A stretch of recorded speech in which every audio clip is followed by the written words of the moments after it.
So here we have a Chevy Corsa, this is a Cavalier, 93 Cavalier, with the old 2.2 liter 4-cylinder, and it's got a bad head gasket. So I'm going to show you what the steps are to put a head gasket in one of these. So the first thing you got to do is you got to get all the stuff out of your way that's in your way, which is the air box, and you got to take this tube off and unhook all the spark plug wires. And so you're going to need a 3/8 ratchet is about the handiest I find, and 8mm socket, because you want to unhook the battery first. And these little side posts use an 8mm, and you always want to unhook the negative first. The body of the car is where the negative goes to, so if you touch the wrench onto the body while you're loosening the negative terminal, nothing will happen.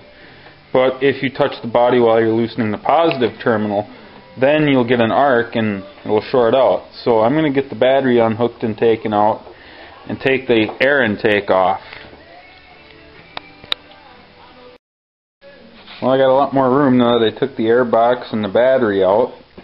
I also pulled the upper radiator hose off. I numbered all the spark plug wires with the Sharpie marker and took them off. And now to get this intake assembly off, there's two little bolts right there. This plastic shield comes off, and you got to unhook both of these cables inside of here. One of them is from your cruise and one's for the accelerator pedal. And then they had to take this little guy off, which is called a MAP sensor, manifold absolute pressure. Get down to that bolt below it so I can get this whole back aluminum piece off of here.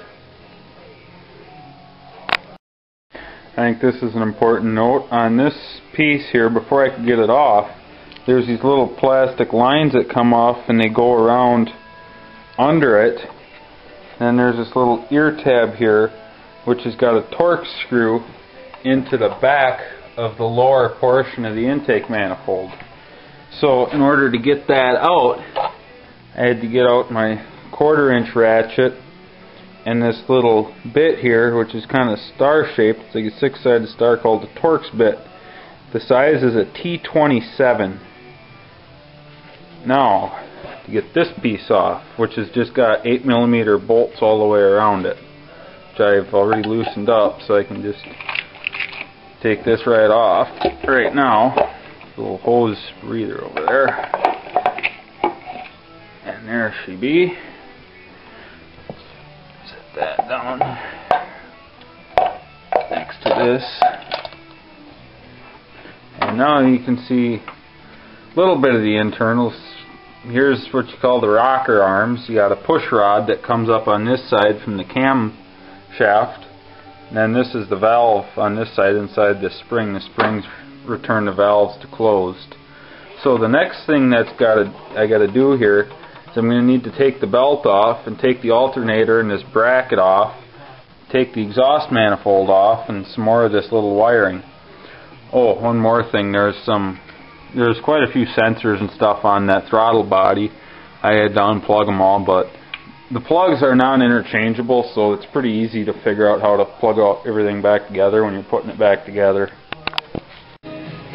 Okay, to take the belt off, I just use a 15mm wrench on this idler pulley right here. And you just grab that center bolt and push it down, and it's spring loaded. That's how you loosen the belt. And then the bottom bolt on the alternator, note about this, it's actually got a nut on the back of it, and it's kind of a pain to get reached under the alternator to hold that nut, but that's how you got to get that bolt out.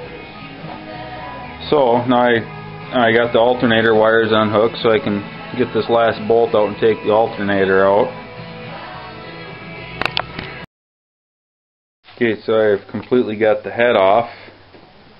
I got it over here and I got it all buffed up, ready to go back on using a little 90-degree grinder there with these buffer discs on it. They're real nice for doing this kind of stuff.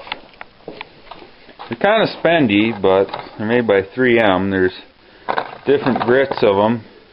Now the blue kind are a softer grit, and then the brownish ones are a rougher grit, and then they also make these ones that are just like sandpaper. Now when you're doing this kind of work, do not use the sandpaper kind. And with aluminum, be careful with this coarse grit because you will start scratching the aluminum. You just want to use the fine grit on aluminum. And then another thing on these older GMs where the fuel lines hook back down in there, right there, there's this kind of little special tool thingy that's supposed to help you pull those lines apart, but I don't know, I couldn't get them apart, so I just ended up taking the fuel lines off the head to get the head off.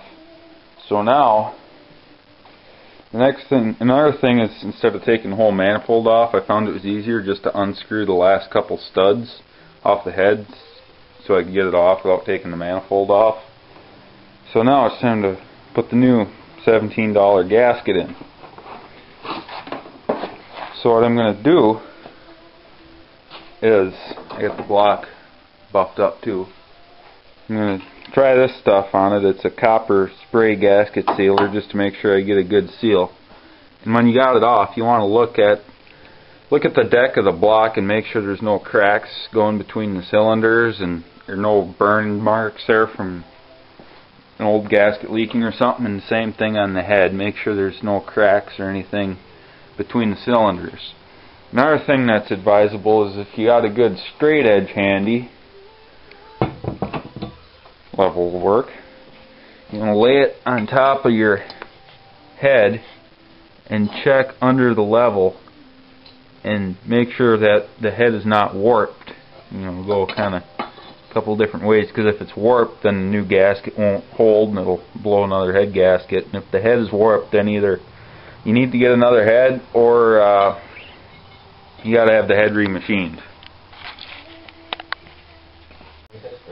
Well, I got her back together.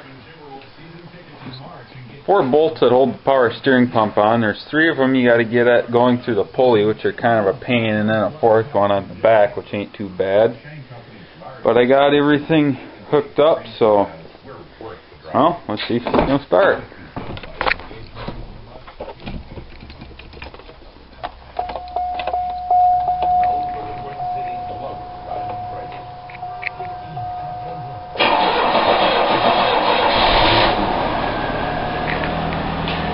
Sweet.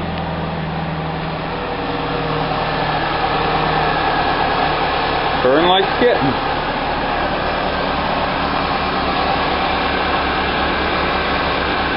Now I suppose the guy ought to change the oil and put some antifreeze in it and should be good to go.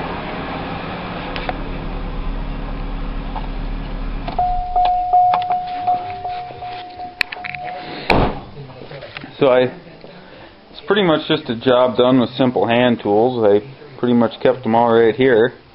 A little magnet when you drop stuff, screwdriver, and random sockets.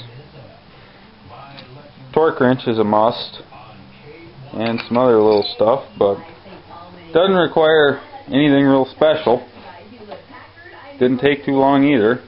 2-beer job. Well, I got to noticing as I was putting all these clips together on my computer, I kind of glossed over some stuff I feel is important, like taking off the head. There's bolts. There's, see, 1, 2, 3, 4, 5, and then 5 more of them that are under the rocker arms in there when I had that off. So you got to take that nut off the center of the rocker arms and take all the rocker arms off and pull up all the push rods.